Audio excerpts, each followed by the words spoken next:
পুরুষার্থ। শাস্ত্রে 4 ধরনের পুরুষার্থের কথা বলা হয়েছে। প্রথম হলো ধর্ম। আপনি কি জানেন এই ধর্ম আসলে কি? আপনার কি মনে হয় ধর্ম আসলে কি? কোনো বিশেষ ঈশ্বরকে মানাই কি ধর্ম বলা হয়? নাকি কোনো বিশেষ রীতি পালন করাই হলো ধর্ম? নাকি কোনো বিশেষ সাহিত্যকে সর্বশ্রেষ্ঠ মনে করাই হলো ধর্ম? না, ধর্ম হলো সেটা যাকে ধারণ করা যেতে পারে। আর ধারণ শুধু সেটাই করা যায় যা পবিত্র। পবিত্র শুধু তাকেই বলা হয় যা নিঃস্বার্থ, যার মধ্যে শাসন করার কোনো ইচ্ছে নেই, যা সরলভাবেই প্রবাহমান, জল এবং বায়ুর মতো। যখন কোনো ব্যক্তি ধর্মকে ধারণ করেন এবং সেই ধর্ম সেই ব্যক্তিকে রক্ষা করে, তখন তাকে ধর্ম বলা হয়। ধর্ম যা রক্ষা করে অহংকার থেকে, খারাপ চিন্তার হাত থেকে। সেই জন্য পুরুষার্থ গড়ে তোলার আগে, ধর্ম পালন করার আগে ধর্মের প্রকৃত অর্থ কি সেটা বুঝে নিন। এটা জেনে রাখুন যে সমস্ত ধর্মের আধার, সমস্ত ধর্মের ভিত শুধুমাত্র ভালোবাসা। আসুন আর এই ভালোবাসার সাথেই বলুন রাধা রাধা। অর্থ। দ্বিতীয় পুরুষার্থ। এই অর্থ বলতে বেশিরভাগ মানুষই ধন মনে করেন। কিন্তু যদি অর্থের তাৎপর্য শুধুমাত্র ধন হয়, তাহলে তা কিন্তু অত্যন্ত অনর্থকারী। তাহলে অর্থের অর্থ কি? অর্থ সেটাই যা আমাদের জীবনের জন্য প্রয়োজনীয়, যা আমাদের সুখ দান করে, শান্তি প্রদান করে, কারণ সেটাই সবথেকে মূল্যবান। মাতা পিতা, বন্ধু, আত্মীয় স্বজন, গুণ, পুণ্য, জ্ঞান, এই সব কিছু মিলে অর্থ তৈরি হয়। আর সঠিকভাবে বলতে গেলে এটাই কিন্তু জীবনের আসল অর্থ।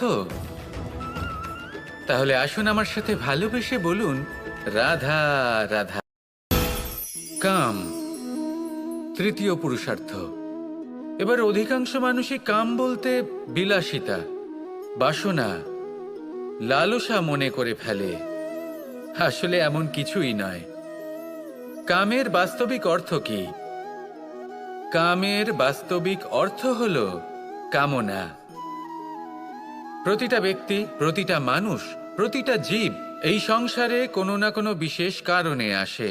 সেই কারণকে পূর্ণ করার জন্য কর্ম করাকে কাম বলে।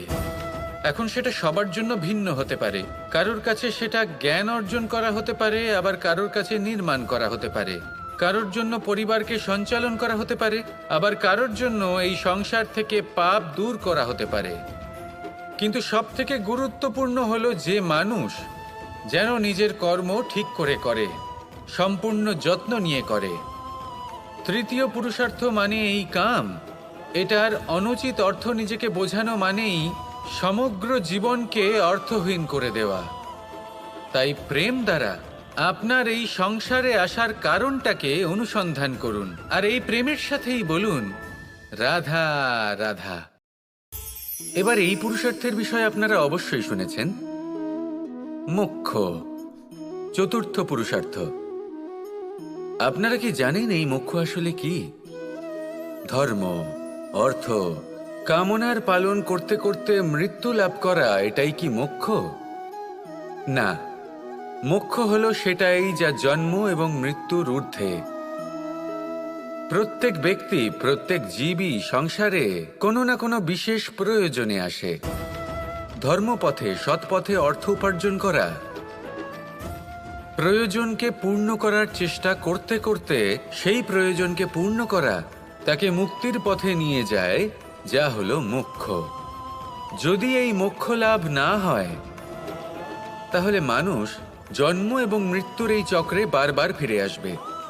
তাই নিঃস্বার্থভাবে সদ্ভাব নিয়ে কর্ম করুন, সকলকে ভালোবাসুন, আর আমার সাথে বলুন রাধা রাধা।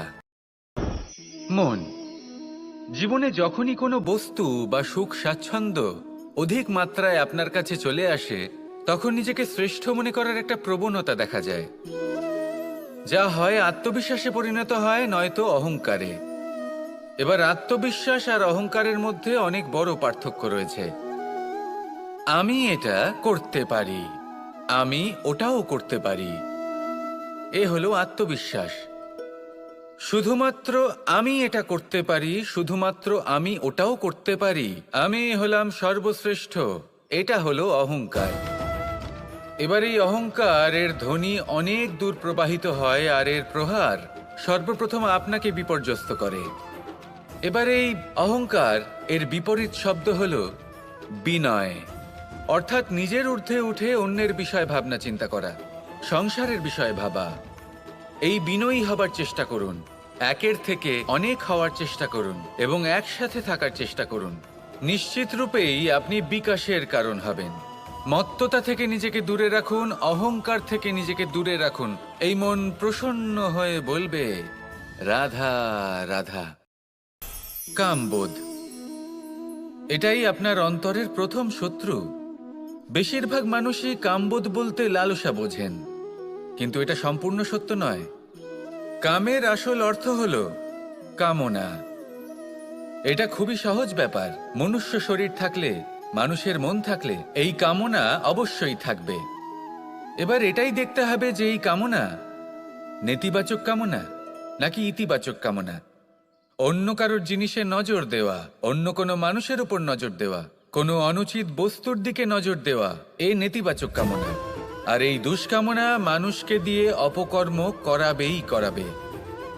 তাই মনে রাখবেন, যে ব্যক্তি নিজের কামনাকে নিয়ন্ত্রণে রাখতে পারেন তিনি সঠিক পথেও থাকেন, সঠিক লক্ষ্যে পৌঁছতেও পারেন। যিনি কামনা নিয়ন্ত্রণে রাখতে পারেন না তিনি তার পথও হারিয়ে ফেলেন এবং লক্ষ্যচ্যুতও হন। তাই মনে রাখবেন, নিজের কামনাগুলিকে নিয়ন্ত্রণে রাখুন।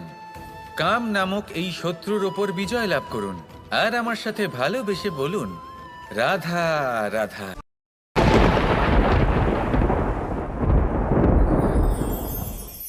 ক্রোধ আপনার অন্তরের আরও একটা শত্রু। এই ক্রোধ আসলে কি?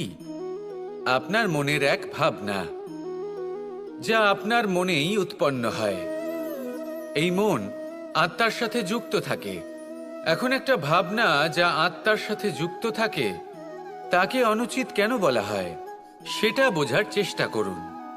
ক্রোধ কখনো কখনো জরুরি হয়, বিশেষ রূপে তখন যখন আপনি সঠিক পক্ষে দাঁড়িয়ে রয়েছেন এবং সামনের ব্যক্তি অধর্মের পক্ষে রয়েছেন আর বিনম্রভাবে মানছেন না। যেমন শ্রীরাম ক্রুদ্ধ হয়েছিলেন সাগরের ওপর, ওটা উচিত ছিল, আর তা ততক্ষণই উচিত যতক্ষণ আপনি ক্রোধকে নিয়ন্ত্রণ করছেন। যদি ক্রোধ আপনাকে নিয়ন্ত্রণ করতে শুরু করে তাহলে পরিস্থিতি এমনও হতে পারে, ধরুন একজন ব্যক্তির প্রতি ক্রোধের কারণে আপনি তার ক্ষতি করতে চান। আপনি একটা কয়লা হাতে নিলেন আর সেই কয়লা সামনের ব্যক্তির ক্ষতি করার পূর্বে আপনার হাত জ্বালিয়ে দেবে। ব্যাস, ক্রোধ এটাই করে।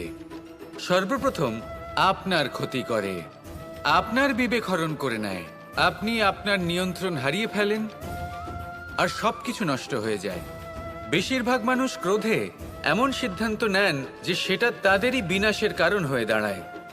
আর কিছু মানুষ বলেন যে আমাদের জীবনে এত যন্ত্রণা আছে, এত সংকট আছে যে ক্রোধ উৎপন্ন হবেই।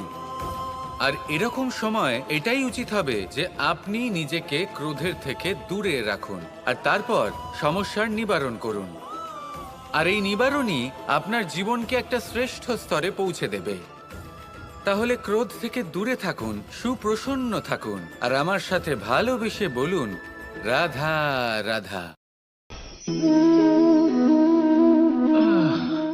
আলস্য আপনার আরো একটা অত্যন্ত বড় শত্রু, যা আপনার মনের মধ্যে বসবাস করে আর ধীরে ধীরে আপনার কার্য শরীরের একটা অংশ হয়ে ওঠে। সব কাজে দেরি করিয়ে দেয়, সবকিছু নষ্ট করে দিতে পারে এই আলস্য। এই কাজ আজকে হলো না, কোনো ব্যাপার নয়, কালকে করে নেব। প্রকৃতি আমাদের এটা শেখায় না। ভেবে দেখুন, যদি সূর্য এটা ভাবে যে কাল উদিত হব না, কিছুদিন পরে উদয় হব, তাহলে কি হবে? সমগ্র পৃথিবীর বিনাশ হয়ে যাবে। ঠিক কি না? দেখুন, এই আলস্য নিয়ে খুব সুন্দর একটা কথা আছে, আলস্যস্য কুত বিদ্যা। অর্থাৎ যিনি অলস হয়ে বসে থাকেন তিনি বিদ্যা লাভ করেন না, জ্ঞান লাভ করেন না, আর জ্ঞান না থাকলে তিনি ধন অর্জন করতে পারেন না। তার জীবনে সুখ স্বাচ্ছন্দ্যের অভাব থাকে, বন্ধুর অভাব থাকে। যেখানে সুখ স্বাচ্ছন্দ্য নেই, মিত্র নেই, আপনজন নেই, জ্ঞান নেই, সেখানে আনন্দ কিভাবে বাস করতে পারে? সেই জন্য কথায় আছে, যিনি কর্ম করেন তিনি এই সংসারে যে কোনো সুখ স্বাচ্ছন্দ্য ভোগ করতে পারেন। তাই কর্ম করুন, সময়কে সম্মান করুন, আর এই আলস্যের উপর বিজয় লাভ করুন। আর আমার সাথে ভালোবেসে বলুন, রাধা রাধা।